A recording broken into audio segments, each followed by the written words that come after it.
You are watching Access LaPorte County, Channel 97. Coming up next is the March 20th, 2023 special meeting of the Long Beach Town Council. You can find more information for this meeting by visiting www.accesslaportecounty.org. Okay, welcome everybody to the special meeting of the Town Council of Long Beach. Let's stand for the pledge of allegiance. Pledge of allegiance to the flag.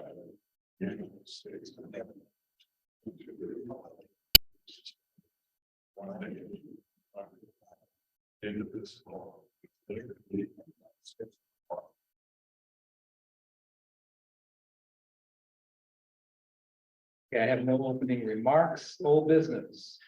Approval of the first invoice for Holiday Construction Group, payment due by March 31st.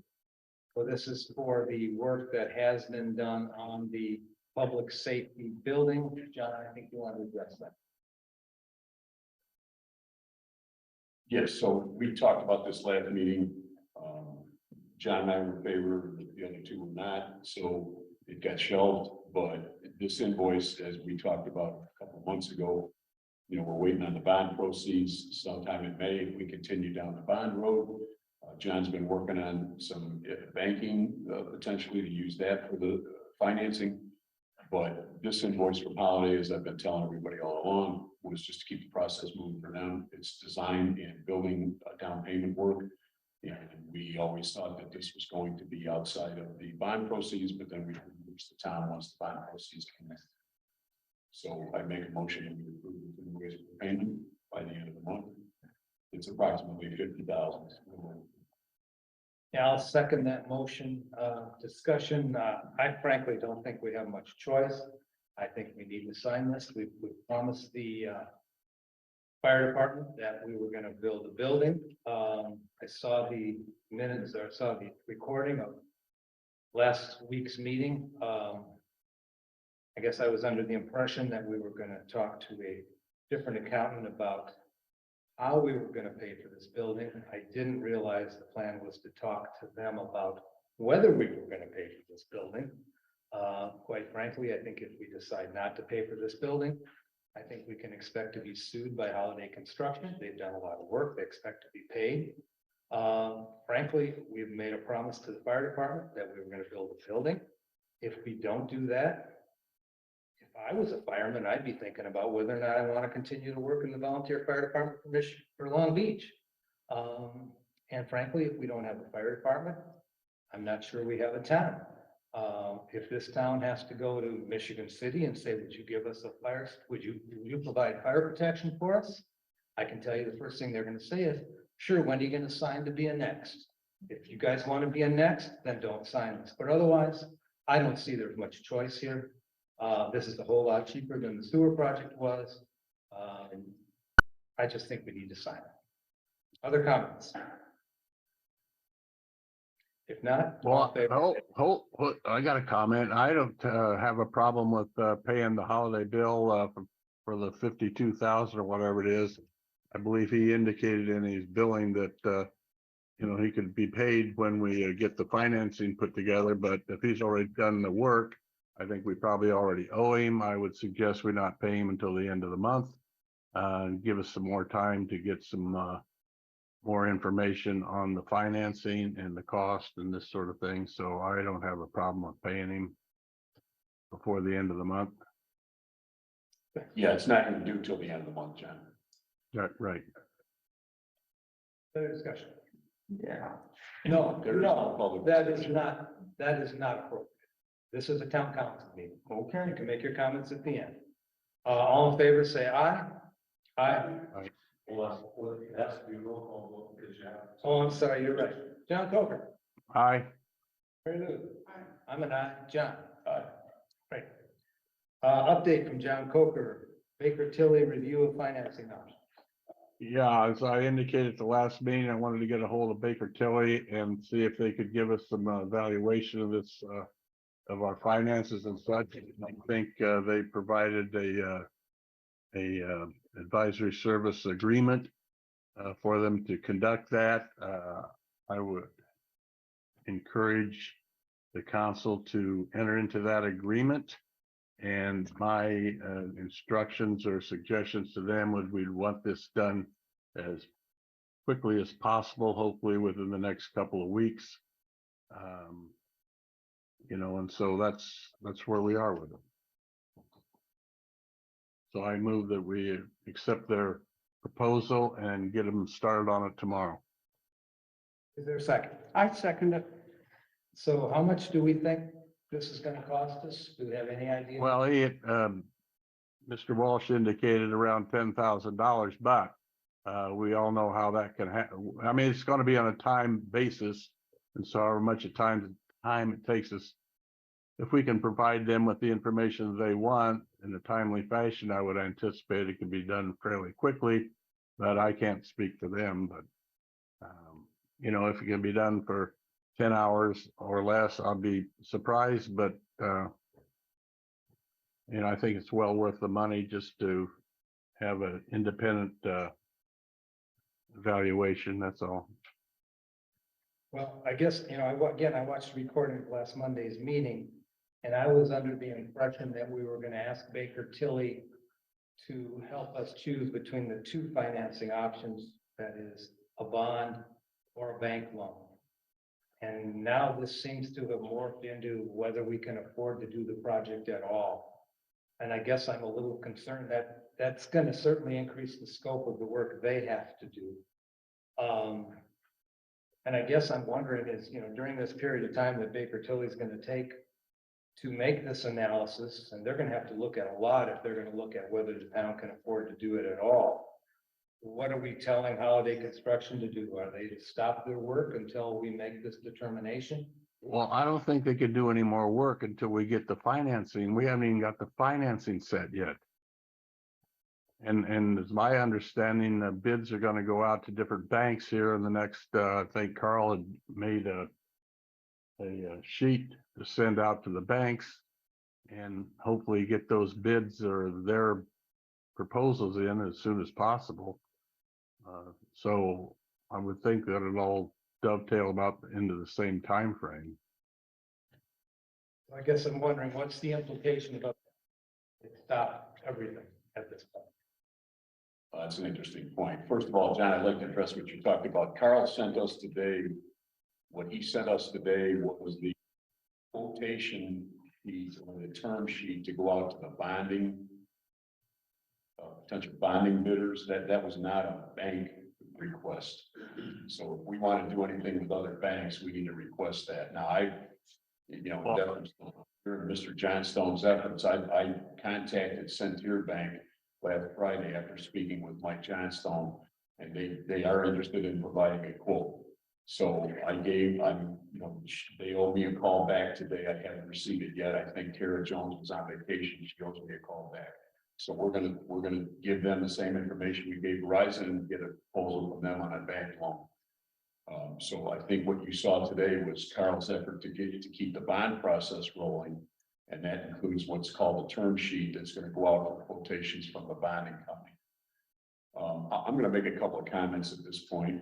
When we talked about engaging Baker Tilly, we talked about exactly what Bob described, and that is to give us some advice on bonding versus bank loans. What that scope letter defines as the scope of the engagement includes a lot more than what I anticipated. I never intended that we would have them do an analysis of the financial affordability or, the town's situation in the overall, which I think will encompass, as you say, probably considerably more than what we originally thought. That's an open-ended contract letter, so we really don't know what it will wind up costing us. I think it's unnecessary. It's an unnecessary expense, and it may delay our process in general for trying to finance. But if we do want to engage them strictly to analyze the bond versus bank loan, I'm okay with that. I do not like what I see on that scope letter currently, which is to go revisit the entire affordability aspect. Well, isn't it kind of important that we can afford it? I mean, Well, John, I asked Bob LeMay today, and we were had a phone conversation, and another liability, it seems to me, is still out there that we for some reason or other can't get a billing on is the work on stop 29. How much is that gonna cost us? I mean, I've been telling you for the last year and a half that we agreed to be somewhere between $80,000 and $100,000. Those dollars are already budgeted from the GO bond proceeds for the shoreline protection work. So that was always the amount that we were going to negotiate at the point where the invoicing showed up. So we know what that amount is. do we know what that amount is? I think I just told you what that amount was. Well, Let me I get some- haven't, Excuse me. Go ahead, John. no. I have some additional comments relative to this engagement letter and then where we stand currently. You know, Carl Sender has attended very, very numerous meetings with us and provided invaluable, detailed, unbiased financial information regarding our public safety project. He's included financing costs and affordability information in that analysis, and even gone so far as to project out the bond costs per year for all the two different lengths of a contract, or rather length of bond financing that we asked him to do, which was the 20-year and the 15-year program. He's actually advised us and assisted with the bond process as well, the bond issuance process. He got a stunning endorsement from Paul Applegate during the December 27th meeting. Paul and he go way back. They were in the same Big 8 accounting firm when they both started out years ago. And Paul Applegate, a local accounting firm, gave him a wonderful endorsement in that meeting. So I would tell you this, Carl also suggests some cost savings during the bond process. He's advised us that we should include some contingency. So I look at Carl's advice as very sound, very fiscally responsible. And the reality is the affordability was analyzed and judged positively way back when we started this process months ago. We looked at the affordability in numerous ways. We judged it to be positive in Carl's estimation. It was very affordable. There was going to be little to no, and in terms of property tax implications, little to no property tax implications for anybody in the town. We have a $270,000 income stream that nobody anticipated is coming in from the county. It's dedicated to public safety. We talked about this numerous times in the discussions about affordability. Those dollars were never anticipated by the town in any budgeting process until. So in terms of affordability, the largest annual payment on that lease on the 20-year program is $270,000. So even though we've taken some of those $270,000 LOT funds and dedicated them to police raises to the tune of about $70,000 or $80,000 annually, you still got well over half of that major expenditure. I grant you 270 a year. Well over half of that can be covered by the LIT, the local option tax, which we never thought we were going to have. The last point I want to make is the bond process needs to continue moving. We did not vote in favor of the appropriation resolution last time. It died for lack of a second. That's just one more of the steps that we need to keep making progress on in order to keep the bond process moving so that we can anticipate those funds showing up in May. We also have to approve that term sheet that Carl sent out that you referred to earlier, John, which is the term sheet for the bond issuance. Lastly, I thank you for voting in favor of paying that holiday invoice, but I want to caution you there'll be additional invoices coming in, and the longer we delay that bond process, and the longer we delay whether we do it with a bank loan or bond, which that appropriation or resolution, by the way, accommodates either one of those financing methods. It's not exclusive to bonding. It actually allows for either a bond or a loan. So we really need to approve that appropriation resolution and approve that term sheet so we can keep the bond process moving. It doesn't expend any dollars. It just gets the process back on track for a roughly proceeds. And that, I think we need to continue going down that road. So those are my comments relative to, and I do think it's a good move to expand the scope of that engagement letter. One question for you, John. During my conversation this afternoon, we discussed whether we had looked at the feasibility of rehabbing the present building. I know that was looked at early. You were involved in it, right? We've been looking at that for almost 10 years. We had another contractor in as far as bidding, throwing some numbers at the project. We looked at that. We've had two different architects look at it. So we've done quite a bit We did feasibility studies in terms of where the location should be relative to potentially out of the street department and where we're currently at now. And then again, when we did this design build concept, which everybody's been aware of, we've come to you, we've been totally transparent. Every time we make a move, the council's been aware, and they've voted on numerous occasions to continue the process, whether it was the lease agreement, the building corporation, all those times, we've all voted unanimously to keep the project moving forward. So I don't believe that we're making an intelligent decision now to throw the whole thing up for grabs and try to jump in a time machine and move back to December and reinvestigate whether or not it's affordable. We already determined all Yeah, so we got a motion and a Well, second. I would like to comment. Yep. I was at last week's meeting, and the reason John brought up the Baker Tilly was to see if we could afford it. And maybe I need to go back and look at the recording, because we know we have the lawsuit coming up with Michigan City, which I brought up last fall. And now we have the Woodruff thing, which we don't know how much it's gonna be. Did you not listen to John? I listened to John, but why wouldn't he have billed us? He's. We've been trying to get him the invoice for Every time. that you- almost 3 years. waited Probably 6 months and longer. This, So to me, that wasn't the intent of Baker Tilly. It was to see whether we could afford it. okay, well, so there's a motion and a second. And what was the motion? John, can you repeat your motion? My motion was to engage Baker Tilly and into this engagement letter that they sent us. And if we want to specify in more detail, we can, but I think it's not going to hurt us time-wise or anything else to have a little more information. Okay, so that's the motion. All in favor, say aye. Oh, roll call vote. John? Aye. Aye. I'm against. I guess. Okay, so that's it. I would like, what, Unless he is under, there's an iPhone. Do you want to see if? are you out there, Tim? If I name is not. Okay. Search it. John, I can amend it and say, if you want to just have Baker Tilly take a look at the affordability, excuse me, I do not want to see him take a look at affordability. If you want, we've already done that. We've already spent those dollars with Sender. I think it's ridiculous to spend those dollars again. I think if you want to, I'd make an amended motion that says that if you want to have Baker Tilly take a look at analyze it between bank loan financing and bond financing and give us some additional input on that, I'd be more than happy to make that. But did Carl's analysis insert this potential lawsuit, not potential, but the lawsuit with Michigan City, the outstanding obligation to Woodruff? Were all those contingencies put into his A analysis? little bit repetitive, but the obligation for the Woodruff work at stop 29 is paid for by the GO bond proceeds. That will not affect the general ledger or any other town accounts. So that is a already budgeted amount of money that will not affect anything we're talking about in the future. It's already budgeted, there's funds available for it, and that's where we're at with that one. In terms of the Michigan City potential, that's there, I grant you.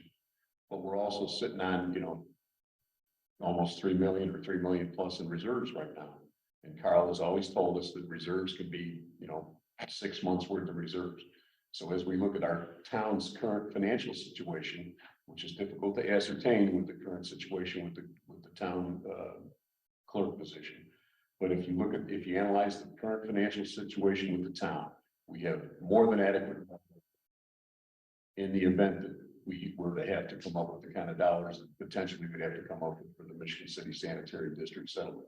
Keep in mind, I think in some of the discussions that went on back there, and I don't want to queer the legal aspect of this, but there was some talk about if we indeed did want to go that route, if we did want to settle with that thing, that they would take periodic payments as well. So it may not have to come out of 1 year's budget, even in the event we lost or. So that's all open to negotiation. We don't think we want to spend a lot of time talking about that issue anyway.